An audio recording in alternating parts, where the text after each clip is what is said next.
Hey guys, welcome back to LifeUpEducationTV. In today's video, I wanted to talk about mindset management matters. And okay, so let me lay some groundwork here to build up to why I wanted to talk about this. But certain people in the industry, motivational speaking and just leadership, like a speaking industry, some people kind of demonize that motivation is bullshit, or people talk about it. But I think it's very dangerous to go extreme as something doesn't have a body, because it's highly contextual. Sometimes everything has its space in this world. Even if something is bad for you, that very same thing is not necessarily bad for other situation. So same thing goes here. Whenever I hear people saying that, I kind of question it, because that's that person's opinion, and I don't have to listen to it. I have my own understanding of when it's useful for someone like a motivational speaker to give me the motivation, That being said, so what is my point? I wanted to talk about how we calculate the formula we use to calculate inflation. So we're talking about macroeconomics here. I studied economics, and by the way, macroeconomics was one of my favorite subjects to study. So the way we calculate inflation actually has a space, the consideration for people's future expectation of the current economy. What does that mean? In the economics level, everything we experience today is man-made. We literally made all the concepts, and there's no way that things that coming from us, emotional being, has no emotion, right? Does it make sense? So, even if we talk about hardcore science, I guess it's not necessarily hardcore science here, but economy, things that's has great implication of how we live daily life, definitely has people's expectation as a space inside of it. So we are talking about at the macro scale now, but individual life as well. We manifest the kind of results that we expect for ourselves. We wouldn't even want to do something if we don't have that motivation to begin with. Things happen because you have the vision. Things happen because you have the motivation. Things happen because you want it, right? So I think to a degree, I guess I understand when someone says motivation talk itself is too, I guess, overrated. Why? Because as much as I put so much emphasis on how important having a motivation is, and just external push, right? But at the same time, I also think that equally having that discipline is important. You don't have to push yourself, but it's more it's your standard. It's just practical. It's what needs to happen for you to fulfill who you are. It's not even nice dream. It's part of you. It's you're collective, you're collecting who you are. You're just doing what you gotta do with your soul. It's soul's work, as I like to call it. So it's not even motivation, the ambition. It's more you doing what you're meant to be. You doing what it takes for you to become who you're meant to be. So I think both are important perspectives. Hey guys, welcome back to LifeUpEducationTV. In today's video, I wanted to talk about verbal conditioning. So what is verbal conditioning? Verbal conditioning is the way you frame or express verbally about something, really reinforce your perception, reinforce how you're thinking about certain things. And I often talk about how verbal conditioning really matters when you talk about yourself, for example.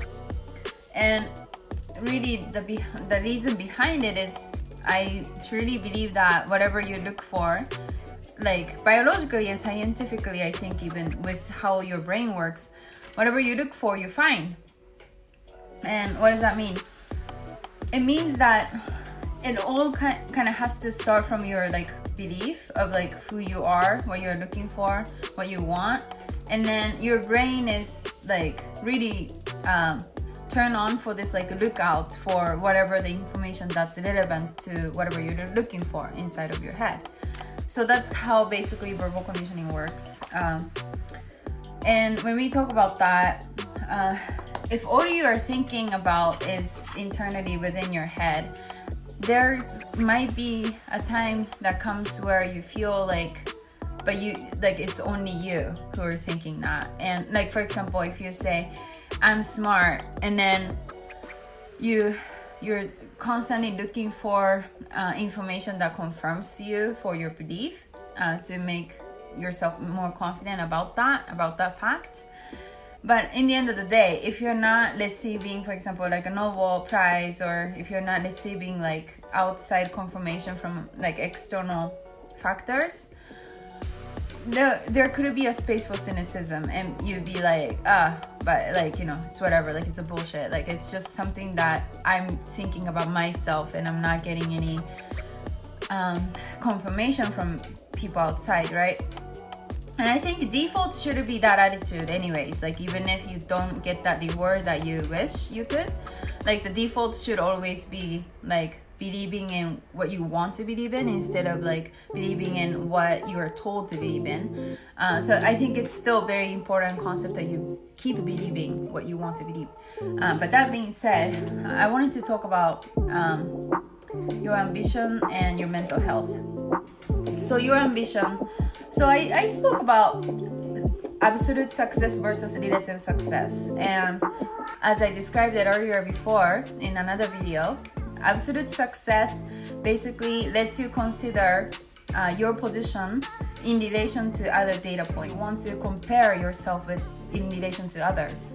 Versus like relative success is coming from your like internal self and be like, you know, whatever the result is, like this is building my character, I'm like becoming better, I'm building more confident, like so. And then basically the point of this story is you need both absolute success and relative success. And then absolute success is also about luck. So absolute success is like you knowing, being at the right place at the right time, knowing the right information, having the right resource, like you being prepared for that, like best luck, and then you become successful. So luck, right? But relative success is more like constantly, every day, literal, like you're working at it every day so that you can position yourself to have the best luck for absolute success. So that's another way I describe it. But basically, that being said, you do need both. And when we talk about your ambition versus mental health, I kind of relate this concept with that. Absolute success being like your ambition, and relative success being more like a mental health side. So what do I mean? I see absolute success being way more like a short-term success versus like relative success being more long-term success. And short-term success basically kind of rewards your insecurity, unhappiness, and competitiveness, versus like long-term success basically rewards your being humble, you being inspired, and you being hungry. What do I mean? So insecurity. So this is like, I guess, negative way to put it, like being ambitious versus like opposite of that, or maybe in the same concept, but in a very different way to describe it, is you being not satisfied with what you have, insecure about what you don't have, right? So you can easily come up with a narration to say, I don't have enough, I want to win and let people lose because you're competitive. I need things and affirmation 100% to feel that I'm worthy. Like that's one way to put it. But again, like this is very negative way to put it. Versus like relative success, like more long-term mental health success. You can definitely wish for that luck to happen, right? Like you can definitely pull from that direction of like, I need to get the reward, I need to get, you know, some sort of external affirmation, confirmation for myself to feel like 100% confident about my capability, like stuff like this. Like we all need that. Like, you know, good example would be like Beyonce, for example. Like if I say I'm a great singer, which even if I believe I am, like compared to Beyonce, maybe, or not even maybe, like I wouldn't be considered as a great singer, as great as Beyonce, for example, because she's got all these like hours and you know, her track record. So that's basically like absolute success, and also like ambition, like a quick success, affirmation, confirmation that we need. But instead of like looking at it as like I just need to get somewhere, that's when relative success kicks in, aka I describe it as mental health kicks in, which I say instead of you being insecure or I guess unhappy and competitive, and then about like, you know, having that one success that makes you feel good, like worthy, and always relying on that, instead of that, you can be like, you can instead be humble, inspired, and hungry, and then come up with a narration that says, I'm thankful for what I have already, and I want to live an inspired life, and I stand by the idea. So not necessarily I want to compete and like let everyone else lose so I can win and I can feel worthy, but instead, like you're in it for the bigger group. Like you're standing by the idea you're promoting. Like for example, for Beyonce, right? So instead of her having that ambition of like, I need to get this award for me to feel better, like that should come as a result. Like you should stand on the idea of like entertaining people, bringing the hope, bringing the inspiration, bringing the excitement to the world. So in that way, whoever wins, it doesn't matter. Like it doesn't bother your mental health. Like the win doesn't come at your cost of your mental health. So that comes with way more like abundance mindset.